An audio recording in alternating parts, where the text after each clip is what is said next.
Hey friends, it's UrsulasRevenge, and it's Roadmap Day. This roadmap is going to be all about the upcoming Summer Daze event, and it's going to last a full 5 weeks. I don't think that the events were 5 weeks last year. I want to say it was only 4 weeks because that was the typical event length. In fact, even Winter Festival was only 4 weeks. So I am a little surprised that this event is going to last 5 weeks, but it looks like they have a lot planned for it to fill out those weeks. So let's get into it. But before we do, just a quick little disclaimer that anything that is in the roadmap is subject to change. Things may wind up being released on different weeks, though, because this is a event one, that's probably less likely. Additionally, because this is an event roadmap in particular, they'll most likely only mention the new stuff that's being added and not the stuff that's returning. So it'll be a little difficult to speculate what events will be returning, if not everything, from last year's Summer Days. So just keep that in mind. If your favorite activity is not mentioned here, it does not mean that it is out of the roster. Alright, so starting with week 1 on June 3rd, the beach comes alive. The Summer Days Festival returns, and when the summer sun shines its warmest rays upon the waves colliding with Fort Pinta Beach, 2 horses will emerge from the depths. The beach and the ocean come alive in the shape of Perla and Pelagos. James is ready to greet all visitors at the festival while also trying to manage a conflict that seems to be brewing. The rivalry is getting heated between Shibby Tim and Ben. There's something for everyone to do around the beach, whether they prefer racing across the ocean surface in the magical 18 Reborn race, challenging their sharpness in Bruce's memory game, or cruising down the all-new lazy river in an inflatable donut. We also welcome a new champion rank season, as well as another batch of new horses to the new tax system. I'm so excited. I loved Summer Days last year, so I'm really excited that it's coming back. We are getting 2 new magic horses. Now, we've pretty much only seen an image of Pelagos. I think that this is Pelagos because just the way that they've set it up, but I believe this is Pelagos. They have been spoilered in content a little over a month ago at this point, and everyone who I saw was complaining about the mane not being special. Well, look at it now. I'm telling you, sometimes spoilers, it's a double-edged sword. Sometimes they just get added too early and now people judge it too soon. But no, it is gorgeous. I am so excited for this horse. When I saw the coat originally in the spoilers, just the coat, not the mane, I was stunned in disbelief. I love the concept of this ocean spray water horse so much. I love this horse. Originally I was like, oh, it'd be cool if it had seaweed hair. Nope, changed my mind. This is better. This is so much better. It looks amazing. I cannot wait. Because we have a picture of this one, I will reveal that this is a Black Forest horse, which I adore the Black Forest horse. I really want to get more because I've been riding Goldie around lately. I will definitely be getting Pelagos. Now, as far as Perla goes, there was also spoilers of them. However, their coat was not fully revealed. Obviously, their mane wasn't done. I don't know at this point if their breed has been revealed officially through Star Stable's channel, so I will not share it just in case you don't want to know. But I will at least confirm that it is not a Black Forest horse, so you will have some variety if Black Forest horses aren't your favorite. Couldn't be me.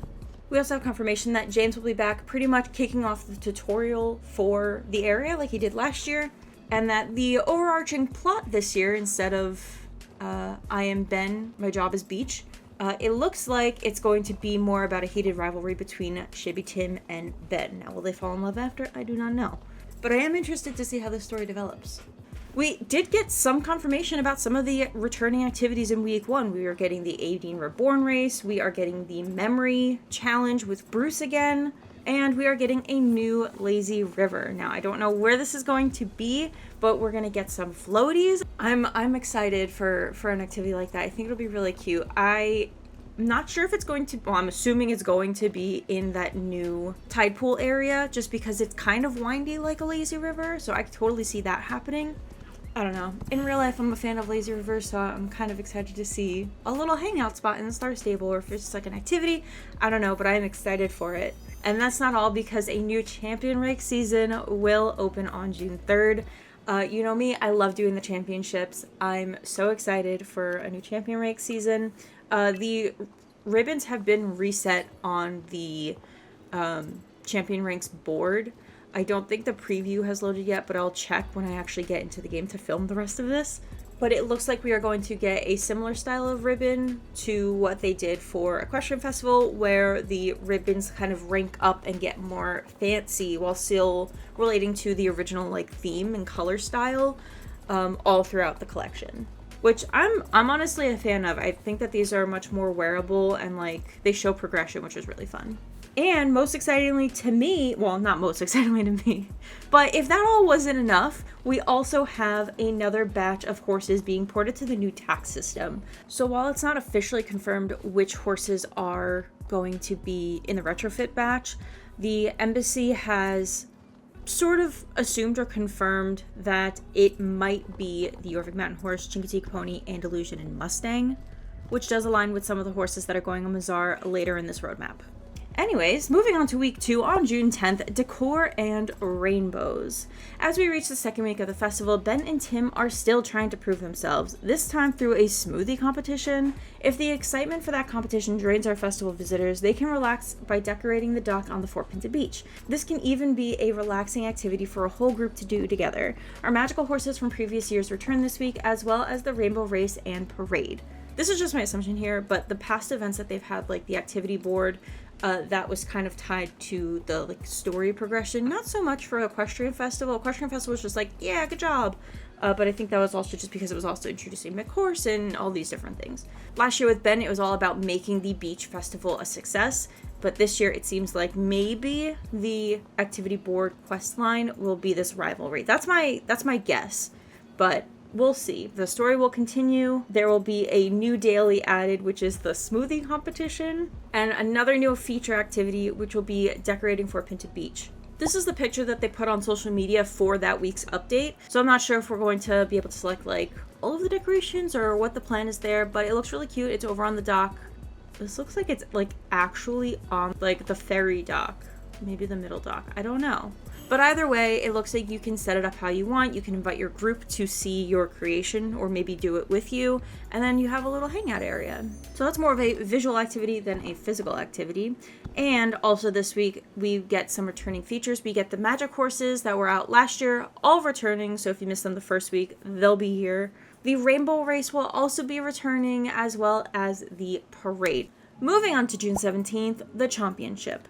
It's the third week of the festival, and this time, our favorite protagonists are going head-to-head in a dance battle. Bruce won't let the boys steal his spotlight, though. He will gracefully allow festival visitors to hop on his back and take them around a race in the water outside of Fort Pinta. Watch out for any floating debris in this Chomp-ionship. This week, we also welcome a new horse to Jorvik. It's a new coat variation of the Noriker, who is here to stay permanently. Oh, I did not know that was happening. Alright, so we have a new race featuring Bruce, where it looks like we'll be getting to ride on his back in the waters of Fort Pinta. It's really exciting to get a race that's like unconventional, where it's not just like, oh, go, like we have like hundreds of races in this game that are just like, oh, you know, run across the land and do a jump and show jumping and cross country and all different things. And obviously I love them. Cross country is my favorite. But it's so exciting when we get like a unique race like this, where it's like, oh, now you get to be on a shark's back and do a race. That's so fun. That is so fun. And they've also revealed that there's going to be a new coat variation for the Noriker. I don't think I've seen a single thing about this horse. And I'm trying to like look closely in like the backgrounds of these pictures, and I don't see it. I'm very interested to learn what this Noriker looks like, because I really like the Noriker. In fact, one of their festival variations that wound up becoming permanent for Winter Festival the year they came out is my favorite variation of the Noriker, so I'm very excited to see what they come up with. On June 24th, we have Floating Festivities. You guessed it, it's the 4th week of the festival, and the 4th challenge between Tim and Ben is here. This time, the boys will need to impress Bruce himself. We are also impressed by Ria's love for the tropics, and to bring some of that tropical vibe to Fort Pinta, she has set up a race filled with palms and fruits and other summer-themed items. Oh, they're inflatable, of course. We say hello to a new Andalusian coat variation who is now permanent addition to Jorvik. Interesting, we're getting 2 new coat variations, and one of them's for the Andalusian, which is another favorite breed. Not my favorite breed, but somebody's. So even through the 4th week, we are still getting more and more activities. We are getting a new race, and, you know, another probably daily task challenge for Ben and Tim, and a coat variation. That's so exciting. And finally, because this is a 5-week-long event this year, we have the Festive Farewell. Who will be the winner of the epic showdown between Ben and Tim? We might need some help deciding this. After the dust settles, we prepare to party. The disco stays open 24/7 this week, and those who are lucky might even see a crab rave taking place. A bunch of tourists gather on the beach to enjoy the fireworks together as we enjoy the summer sun on Jorvik during this final festival week. We also welcome the bazaar this week with the Jorvik Mountain Horse, Morgan, Mustang, and Chincoteague. As it usually happens with the 5th week of the Winter Festival, this one is just kind of like a summary. Get your last activities done, get your last shopping done. I'm curious to know how the vote is going to work. I don't know if it's going to be sort of like the Dorith-Jasper rivalry with the pumpkins at Camp Western. Like, I don't know if it'll be like based off of who does what activities, or if we'll just physically be voting. That could also just be reflected in the data based off of like what we share in game, and then they'll just post it on social media to who actually won based off of the data we put forward. I'm not sure. Just based off of how the pumpkins went, I think no matter who you pick, I think everybody will probably get a prize. So disco will be open 24/7. I'm a little bummed that the disco's not open 24/7 the entirety of the beach festival, but I mean, to be fair, I really don't use the disco all that often. Especially if the parade ends at the disco like it did last year. Maybe it'll just be active for the 20 minutes that the parade is in there. I'm not sure. As far as the crab rave goes, that's just kind of like a random event that happens. I think it's on the hour. Maybe it's every other hour, where the crabs that are on the beach, they like hang out on a rock near like the little wading pool that you can bring your horse into. And then, like, near the hour, they'll all line up and just walk over to the disco using the stairs by the docks. And then they'll go into the disco and start dancing. So that's what the crab rave is, if you didn't see it last year. It looks like we will get the fireworks set up again on the beach. And we just get to enjoy the last of the festival. And then, of course, I'm assuming this is July's Bazaar because it's on July 1st. But the Jorvik Mountain Horse, Morgan, Mustang, and Chincoteague will be going on Bazaar. So anyways, that is it for the next up in Jorvik. It is a big, exciting month and a week of updates for the Summer Daze Festival. I am so excited for the Summer Daze Festival. It was one of my favorite events last year. I had a blast. I loved what they added to it. It's just a vibe, you know? And I'm missing that vibe, and I'm so excited it's coming back. So anyways, thank you so much for watching this video. If you enjoyed it, make sure to leave a like, subscribe, and turn on the notification bell so you never miss another video like this. I do try to cover every Wednesday update and more. I don't know if they're going to do the blog post tomorrow or if they're going to wait, I think, until Sunday, which is going to be the last day of May, which doesn't make any sense. So maybe they will do it Friday, maybe they'll do it Monday. I don't know. I think I speculated about this last time. They're getting closer to the end of the month and not the last Friday of the month is why I bring this up.